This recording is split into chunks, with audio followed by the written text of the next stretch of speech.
saya bilang saya pulang Sabtu Pak. Oh jadi kalau pulang Sabtu masih pelayanan ya di Riau? Oh, tidak Pak, saya lewat Medan. Oh kalau begitu ke tempat Pak Ale saja. Nih ketua departemen kita ini orangnya nggak bisa lihat kita nganggur. Jadi kalau apa suka sekali untuk kasih kita tugas gitu. Nah saya bilang oh iya karena memang dekat, saya pikir saya tanya kakak saya datang ke sini dengan kakak dan ponakan saya. Mereka tinggal di Marindal gitu ya.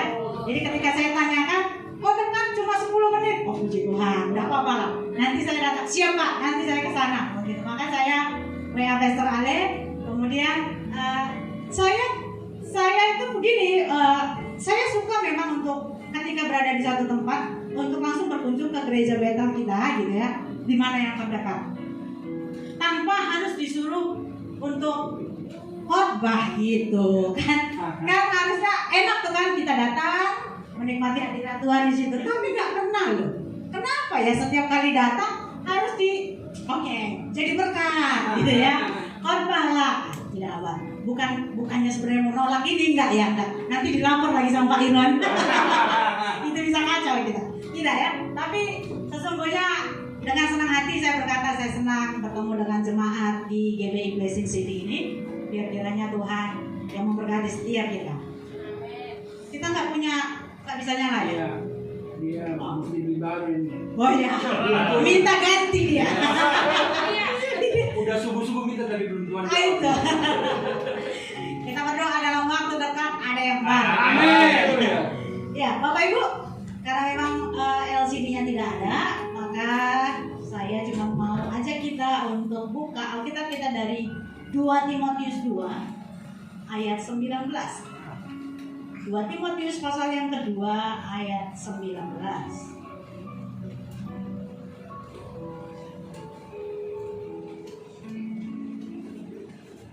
2 Timotius pasal yang kedua ayat 19. Jika sudah ketemu kita boleh katakan haleluya.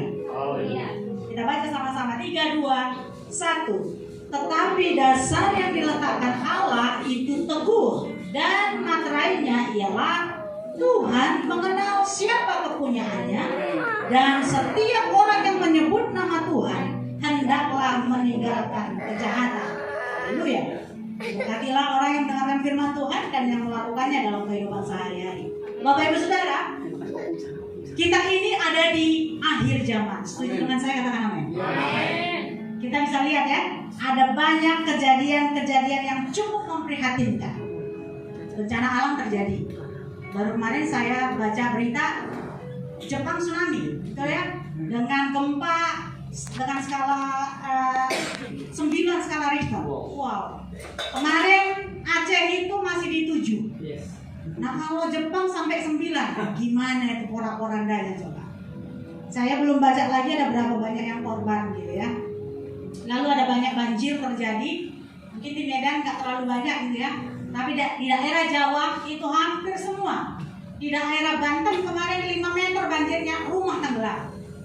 Jadi tagana-tagana dari Raja Wali, unsur Raja Wali, Gereja Bethel Indonesia langsung turun ke sana. Jadi gereja memang harus menjadi berkat.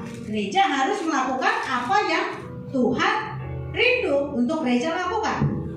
Ada badai terjadi, pesawat jatuh, itu seringkali terjadi gitu ya. Kapal tenggelam, pandemi yang terakhir. Sebelum sesudahnya kemudian tsunami di Jepang. Pandemi kan melanda semuanya, seluruh dunia. Tidak ada yang bebas daripada COVID. Semua kena. Jadi akhirnya pemerintah memberlakukan apa? Lockdown di mana-mana. Puji Tuhan sekarang maju sampai ke booster ketiga, vaksin ketiga ya. Dikasih booster supaya apa? Supaya pandemi tidak lagi jadi pandemi, tetapi menjadi endemi. Kita hidup berdampingan dengan virus itu. Gak perlu ada ketakutan lagi. Waduh, gimana gak ketakutan Ibu Nelly gitu ya? Gimana gak ketakutan? Kemarin Delta hampir 5 menit sekali ambulan lewat gitu ya. Untuk apa? Menguburkan orang-orang yang mati karena COVID. Tapi puji Tuhan masuk Omicron tidak separah Delta. Betul ya? Apakah ada di sini Bapak Ibu yang sudah sama-sama penyintas alumni COVID? Oh ada Bapak. Ada Pak Ale juga. Jadi penyintas ya alumni COVID. Saya juga alumni COVID Bapak Ibu. Teman saya bahkan gitu. Dia 3 kali kena COVID. Jadi kemarin sebelum Delta dia kena COVID, kemudian di Delta dia kena lagi, kemarin Omicron kena lagi. Jadi saya sebut dia S3, hebat kau, gitu. Hebat kali jadi S3 COVID. Dan puji Tuhannya, ketika saya kena COVID di bulan Juni lalu, itu tidak ada gejala sama sekali. Karena adik saya pun tidak ada gejala. Lalu dokter berkata ketika kita bawa dia antigen, dokter bilang, Neri kamu ada kontak nggak dengan dia? Oh iya, saya setiap weekend selalu bersama-sama. Oh ya sudah, kalau begitu kamu juga ikut antigen, ikut swab.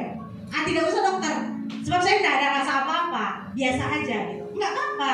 Ya kalau nanti kasetnya tidak reaktif ya bagus. Tapi kalau reaktif kan kita punya ada penanganan gitu. Akhirnya dengan berat hati saya mau di swab. Saya mau di swab dan karena saya terbiasa ikut swab gitu ya, membantu dokter untuk swab banyak orang gitu. Jadi ketika hasil airnya itu kita tuangkan, dia jalan. Kalau melewati T sampai di C itu aman toh, gitu. Aman. Saya pikir wah puji Tuhan. Biasanya kalau COVID T-nya duluan, di awal itu udah langsung merah duluan. Ini enggak, dia naik ke atas. Tapi tunggu. Tiba-tiba turun, muncul samar. So kalau udah samar, mau nyata atau tidak, udah dikatakan COVID gitu. Jadi dokter bilang ke saya, Nel, kamu reaktif. Saya lihat sampai buka kacamata, pasang lagi. Ini mana dong? Samar sekali. Iya, tapi tetap kamu COVID. Ya sudah. Saya penasaran. Besoknya saya swab lagi, normal. Jadi karena memang nggak ada gejala toh, nggak ada gejala. Tapi perkiraan dokter adalah begini. Ketika itu samar, kemungkinan dia sudah selesai masa puncaknya sudah selesai atau sedang mulai. Tapi puji Tuhan, saat itu adik saya maupun saya sendiri tidak ada gejala apa-apa. Memang kami langsung isolasi mandiri, gitu. Tapi memang tidak ada apa-apa. Akhirnya di hari ketiga saya swab lagi, saya swab sendiri di rumah. Saya beli alatnya, saya taruh di rumah. Jadi kami swab sendiri. Ketika lihat hasilnya sudah baik, saya lapor kepada dokter. Tapi dokter tetap bilang, tetapnya meskipun sudah tidak reaktif lagi, tetap harus isolasi mandiri 14 hari. Ya elah, nggak bisa kemana-mana 14 hari. Jadi ya sudahlah, di rumah tidak ada yang pernah bisa menghalangi kita, mau itu COVID mau apapun juga, untuk kita bisa tetap dekat sama Tuhan. So Zoom jalan terus gitu ya. Pelayanan berjalan terus lewat WA, lewat telepon segala macam. Jadi saudara, ini yang kita lihat hari-hari ini yang ada di akhir zaman, sampai pada akhirnya apa? Perang antara Rusia Ukraine. Ini ada yang bilang, apakah ini tanda-tanda yang Alkitab tuliskan? Ini akan terjadi perang di Gog Magog, begitu ya? Nanti Bapak Ibu bisa lihat lah. Ketua umum kita Pak Rubin Hadi sudah taruh di YouTube.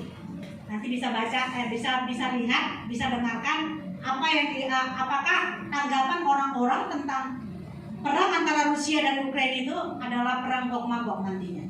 Nanti kita dengar sama-sama, kita baca sama-sama. Jadi nggak perlu dijelaskan di sini. Gitu. Yang penting adalah, saya cuma mau bilang begini. Kita di tempat ini dengan keadaan yang demikian, ciri-ciri akhir zaman, kita harus punya dasar yang teguh, Bapak Ibu. Amin. Amin. Harus punya dasar yang teguh. Siapa dia? Yesus Kristus Tuhan. Hanya dia yang menjadi dasar yang teguh, yang kokoh. Saya mengatakan the solid foundation. Tuhan adalah satu-satunya. Kita tidak bisa mendasarkan hidup kita, keimanan kita akan gereja yang ada, bangunan ini, tidak. Kita tidak bisa mendasarkan kehidupan kita kepada pekerjaan kita yang sedang baik-baik saja ini. Kita tidak bisa mendasarkan kehidupan kita, keimanan kita kepada keluarga kita yang sekiranya kelihatan adalah orang yang hebat. Nggak bisa. Kita harus mendasarkan hidup kita hanya kepada Tuhan. Nah, kalau kita lihat di dalam 2 Timotius 3, Bapak Ibu, makin kesini keadaan kita makin tidak baik-baik saja, betul ya? Dan Alkitab sudah bilang begitu. Saya jadi ingat lagu ini apa? Zaman sekarang berjagalah, lihat dunia bergerak. Kedengaran si di sana banyak kabar menggemparkan perlindungan pada sabda Allah. Karena Dia satu-satunya. Langit bumi akan lenyap, kehebatan kita akan lenyap, kepintaran kita akan lenyap, tetapi yang tinggal tetap apa? Firman Allah, yang adalah Allah sendiri. 2 Timotius 3 ayat 1-5. Keadaan dunia ini dikatakan demikian di sana. Ketahuilah bahwa pada hari-hari terakhir akan datang masa yang sukar. Manusia akan mencintai dirinya sendiri dan menjadi hamba uang. Mereka akan membual dan menyombongkan diri. Mereka akan menjadi pemfitnah. Mereka akan memberontak terhadap orang tua dan tidak tahu berterima kasih, tidak mempedulikan agama, tidak tahu mengasihi, tidak mau berdamai, suka menjelekkan orang, tidak dapat mengekang diri, menjadi garang, tidak suka yang baik, sukanya berkhianat, tidak berpikir panjang, berlagak tahu, lebih menuruti hawa nafsu daripada menuruti Allah. Secara lahiriah mereka menjalankan ibadah mereka, tetapi pada hakikatnya mereka memungkiri kekuatannya. Jauhilah mereka itu. Bapak Ibu Saudara, banyak di zaman sekarang ini orang ingin kaya tanpa kerja. Lihat ya, trading lagi marak, binari gitu ya. Sampai sekarang udah ditangkap tuh. Atau jangan-jangan di jemaat kita ini ada yang ikut lagi trading. Terus naruh modal banyak pula, gitu kan? Lalu sekarang dengan goncangnya ATM, goncangnya binari langsung pusing. Menjadi agak sedikit kejiwaan terganggu. Nah ini banyak terjadi, gitu ya. Banyak orang pengen kaya tapi tanpa kerja, nggak ada Bapak Ibu. Jadi kalau ikut trading itu pikirannya untuk jadi kaya, itu cuan sesat. Itu untung sesat. Jangan kita ikutin. Firman Tuhan katakan apa? Bekerjalah. Kalau mau makan apa katanya? Bekerja. So kalau kita nggak bekerja nggak boleh makan dong.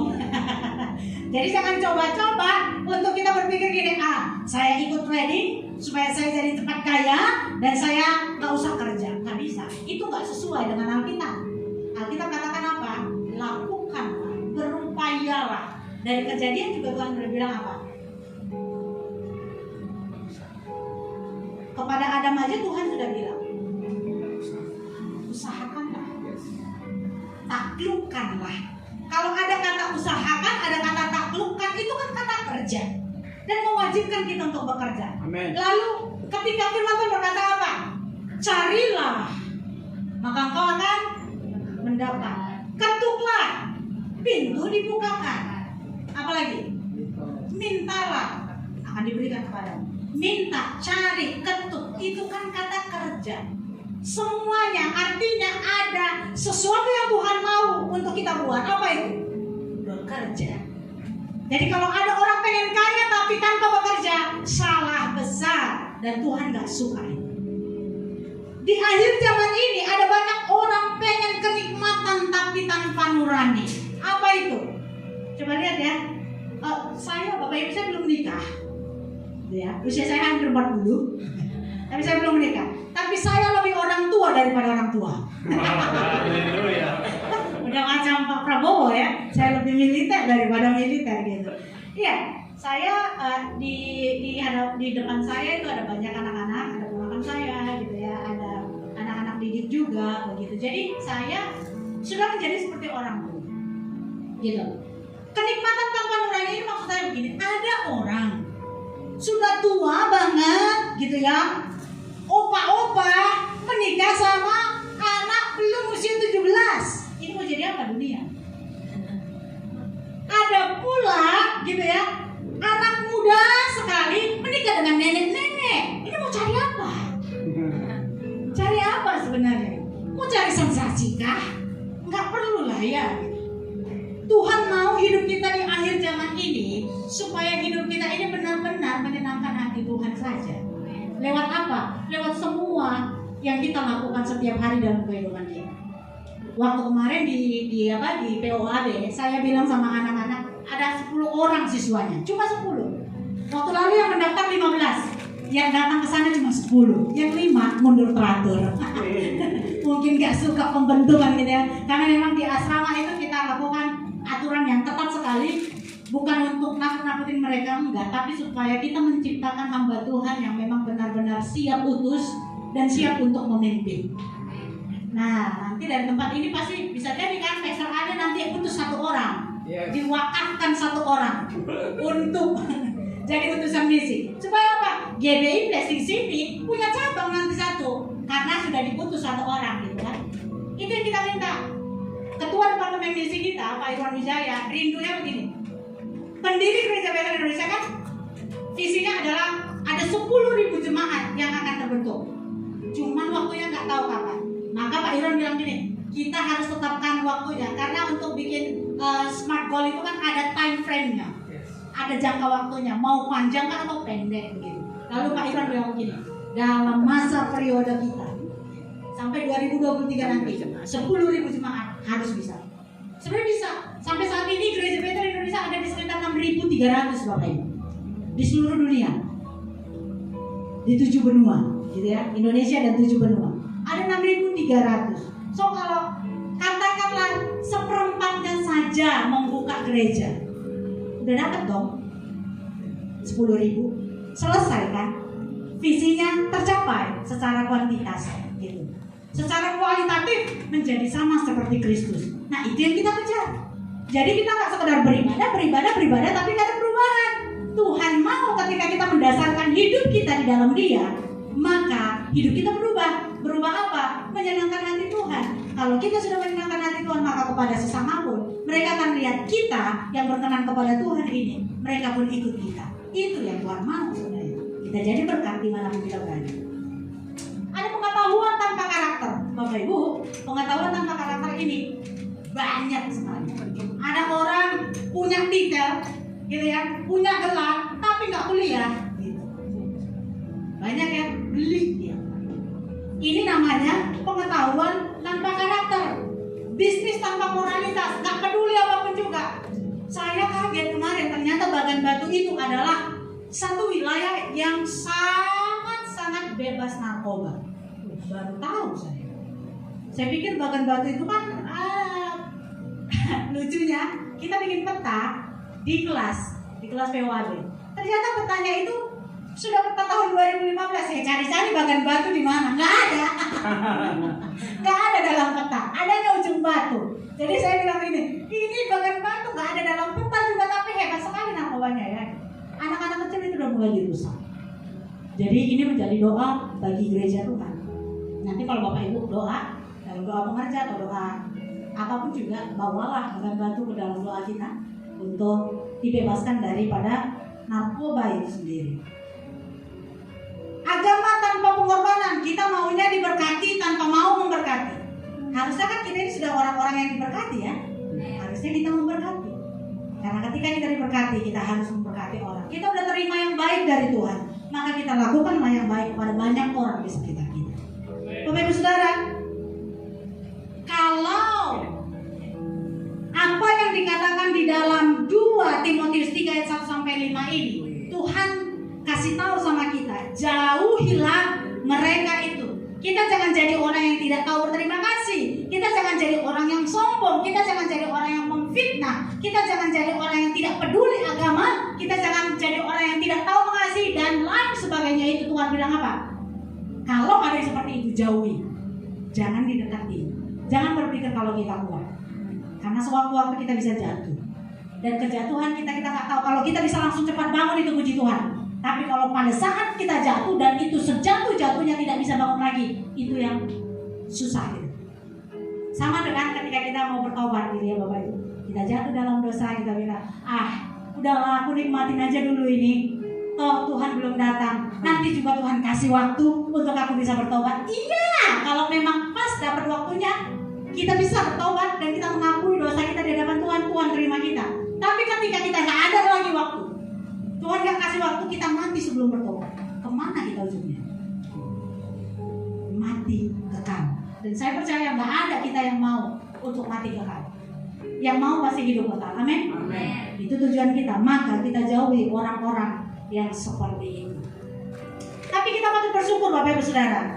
Sekalipun sudah demikian banyaknya usaha banyak orang untuk memporak-porandakan gereja Tuhan, mengombang-ambingkan iman percaya kita, tetapi firman Tuhan yang kita baca hari ini sangat jelas berkata bahwa Tuhan sudah meletakkan dasar yang teguh, sebuah dasar yang tidak bisa digoncang, tidak bisa dihancurkan, dan itu ada pada gerejanya yang sejati, didasarkan pada Dia, Yesus Kristus Tuhan.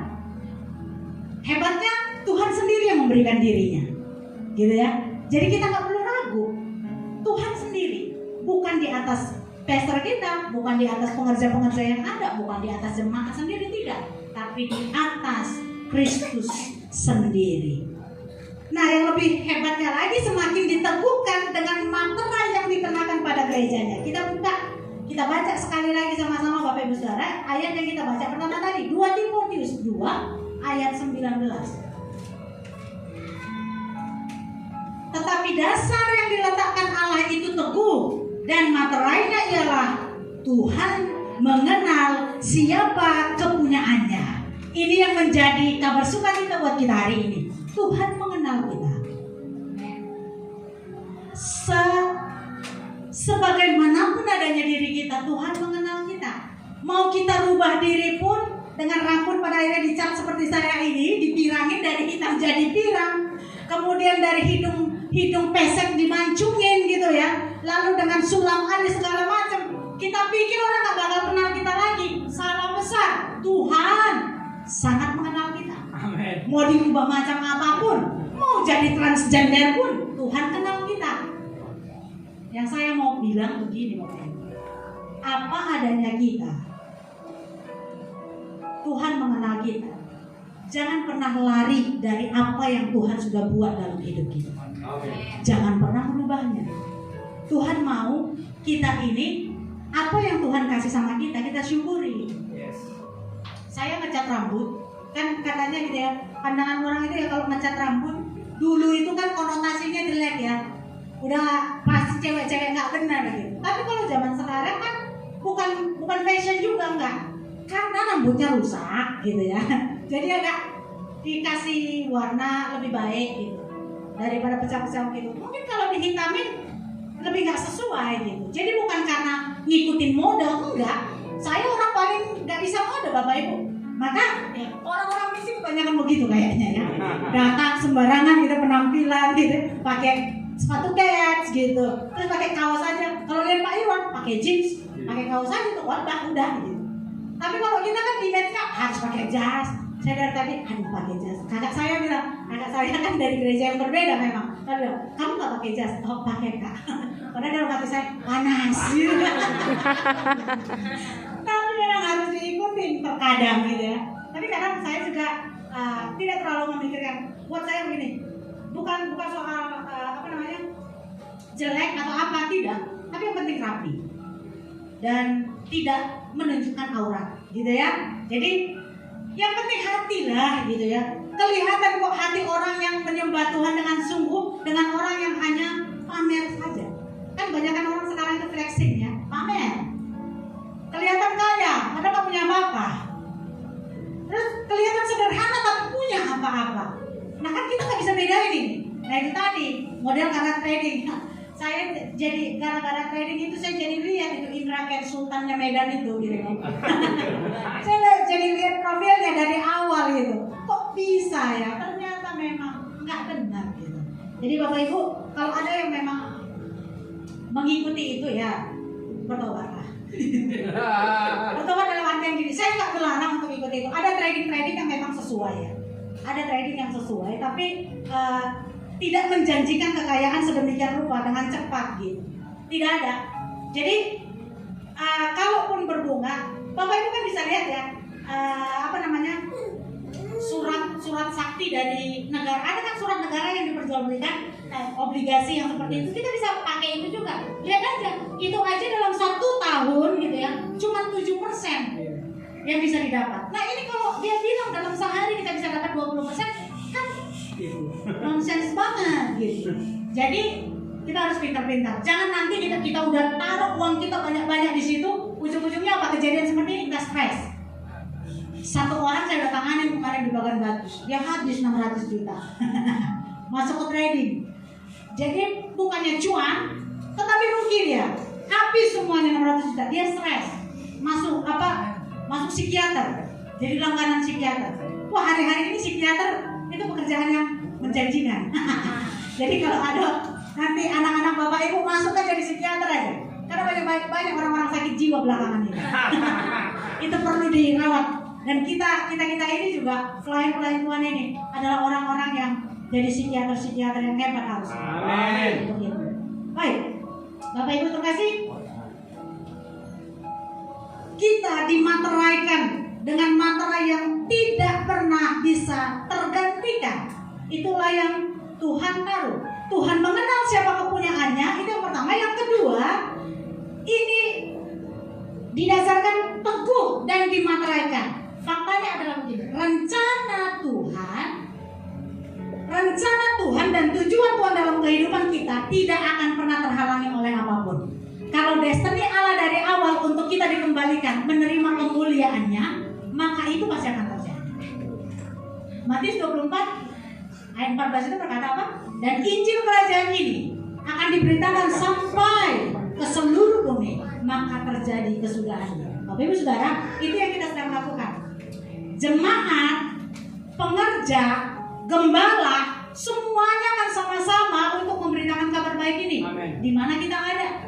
Di pekerjaan kita, di sekolah kita, di mana saja. Ketika kita bepergian, ketika kita refreshing gitu ya, healing gitu ya, lagi pergi healing, ketemu orang, beritakan kabar baik. Jangan langsung ke Yesusnya supaya nggak jadi debat gitu ya, tapi beritakan kabar baik supaya orang bisa tahu ujung-ujungnya siapa Tuhan ini.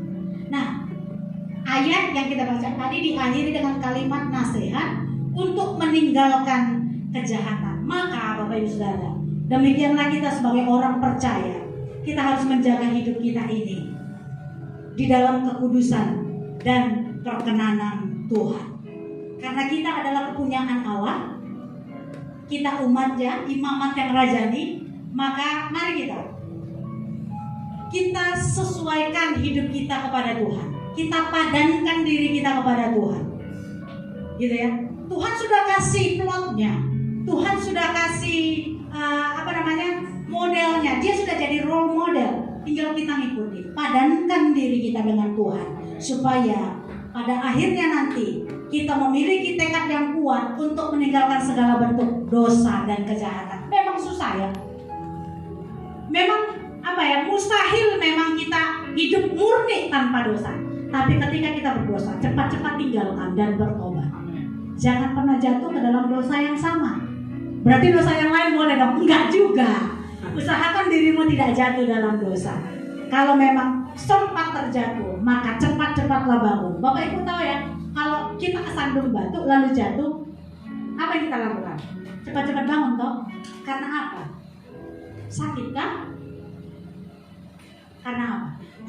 Malu. Kan malu tuh, hanya karena kerikil sedikit saja, lalu kita kesandung. Kita lihat kiri kanan, puji Tuhan gak ada yang lihat, langsung bangun. Kenapa? Malu. Nah harusnya kita demikian. Ketika kita jatuh dalam dosa, cepat-cepatlah bangun dari situ. Berasa malulah, bukan hanya kepada manusia, tapi terutama kepada Tuhan yang sudah menebus hidup kita dari dosa.